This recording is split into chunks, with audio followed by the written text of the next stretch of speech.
it cannot be more easy than that.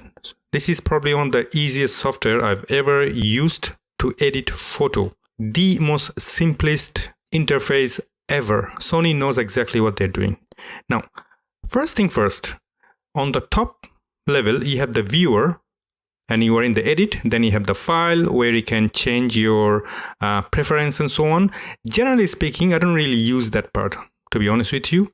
That part doesn't really interest me at all. The part that interests me is the left right hand side where all the edit needs to be done. Now, just a quick explanation. Then you have the zoom out, zoom in, and you can drag back and forth. You can double click it. Let's say you zoomed in as much as you want. I'm gonna just go up, and then if you double click it, it will go back immediately. Now, what else I can show you? Now, you have a couple of buttons which actually rotate back and forth about 90 degrees. You have the immediate crop.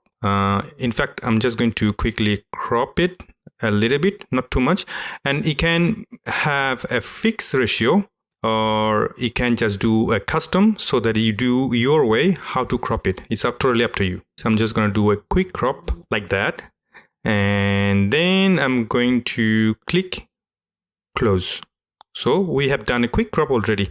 Now, looking at the histogram, it looks like it's a little bit underexposed, right? So we are going to fix the export with the brightness. So I'm going to click +1, and it's already nice, beautiful, and bright. Pretty amazing. Now in the white balance, and before I go to the white balance quickly, every time you have done your editing in each section, I recommend you to close it immediately so that you know you have done your edit on that department.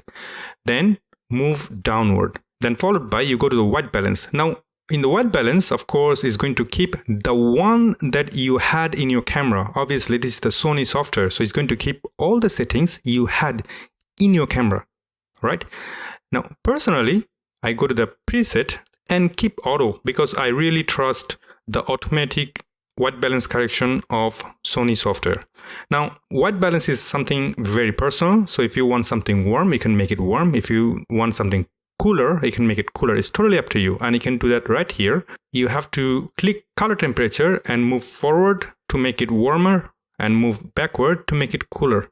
I would personally go back to the preset and keep it to automatic. But if you had a gray card inside the camera, for example, you can click the specified gray point, click this little dropper and drop it anywhere where it is pure gray or pure white, and make sure you drop it over there. I don't have it here, so I'm not going to show you, but this is something very basic and I'm sure that you know about it.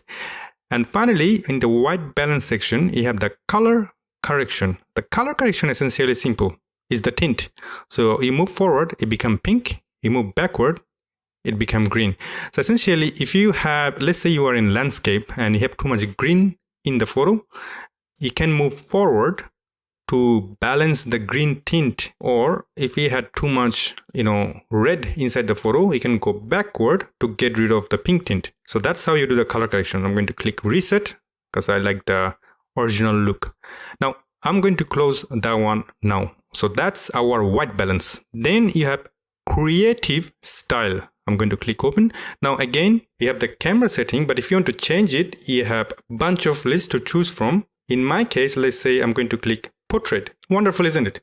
It immediately picked a color that works well with portrait, which is pretty freaking amazing.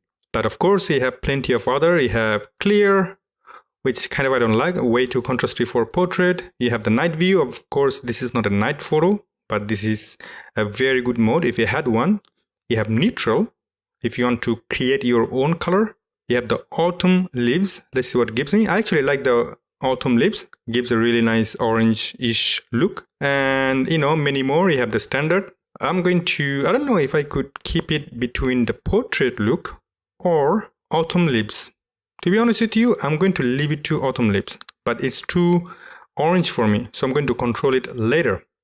Now, you have the contrast. In the contrast, you have many sliders. A little trick, always avoid the contrast slider. Essentially, always avoid the contrast slider, highlights, shadows,